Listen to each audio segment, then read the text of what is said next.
আপনি যদি আমাদেরকে মাফ না করে আল্লাহ বলেন আমরা কার দরবারে যাইব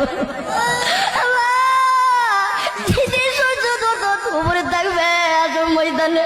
আল্লাহ কত মানুষের মাথাগুলো মগজে আল্লাহ গলে গলে পড়বে আল্লাহ ওই কঠিন মুহূর্তে আল্লাহ আপনি